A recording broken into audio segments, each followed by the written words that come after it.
Okay, so today is the beginning of a series of how to play videos for the game Dreamblade. Um, First, we're going to start with how to assemble a warband for when you play. It's key to the game. A warband will consist of 16 miniatures. These 4 different aspects are from the base game. There are other things we could add in later, like locations and artifacts, but we'll get into that in a future video. Right now, this is just enough to get you started.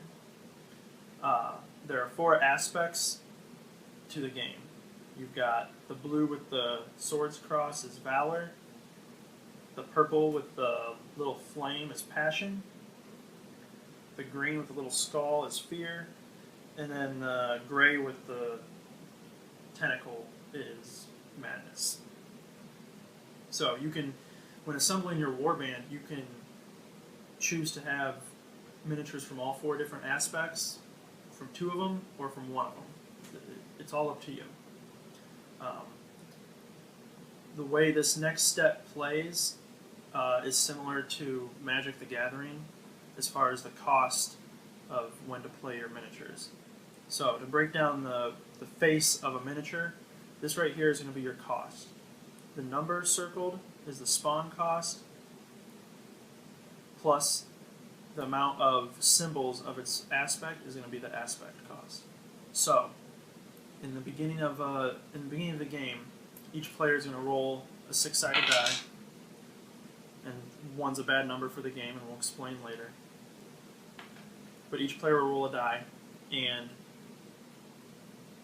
both of those will get added, and that amount is the cost you can spend to play a miniature. So that's called the initiative phase. We'll get more into the detail of that later.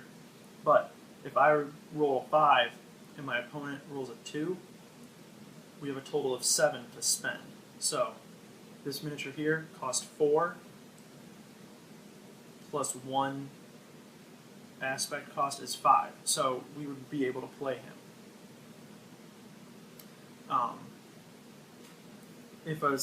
If a miniature has more than 1 aspect cost,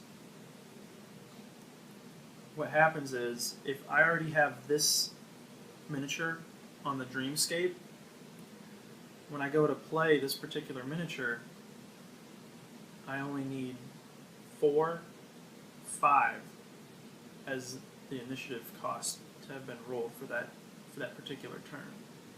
This other symbol here is already on the board. If I have 2 of them out there, then I just need a 4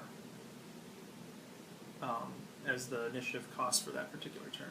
At the beginning of each turn, each player will roll a die to see what they're able to spend for, the amount they're able to spend for that turn is during that initiative phase. So, like I said, it plays similar to Magic the Gathering as the mana symbol and then a number of additional mana that you need. So, if I wanted to play this guy, but I did not have a Valor aspect symbol already on the board, then I would need at least a total of 5 for the aspect cost, or for the total cost to spend on these. If the initiative dice roll that turn equals 12, and I'm able to play 2 miniatures, then you're able to do that. All right. So on the front of the figure, we have its power, attack power, its defense, and its life.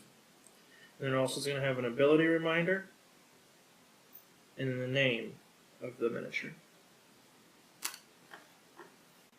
All right, now to the back of the Dreamblade piece. On the bottom, it also will give you a synopsis about everything about the particular minifigure.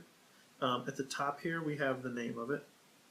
And on the bottom, if it has a lineage, it'll be right underneath there. This one does not.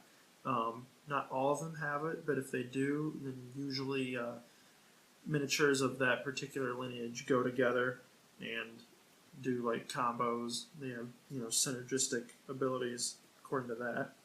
And then you're also going to get a brief synopsis on its ability, or actually a little bit more in depth if you don't have it memorized. But if you need to go more in depth than what's on the bottom here, the rule book has a glossary that goes over all the abilities in more detail.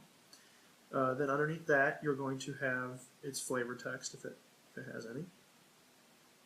And then directly underneath there, you're going to have the cost of the character, which is also on the top. His power, his defense, and his life total. And then underneath all of that, you'll obviously have where it's from and the year. You're going to have its set symbol, the collector number, and then the rarity symbol. The circle is common, a diamond is uncommon, and a star is going to be a rare. So that's it for the top of the miniature and the bottom. Alright, so that wraps up another Forgotten Games episode. Please don't forget to subscribe, like, comment to our YouTube channel. Also hit us up at wolfnetstudios.com and Twitter.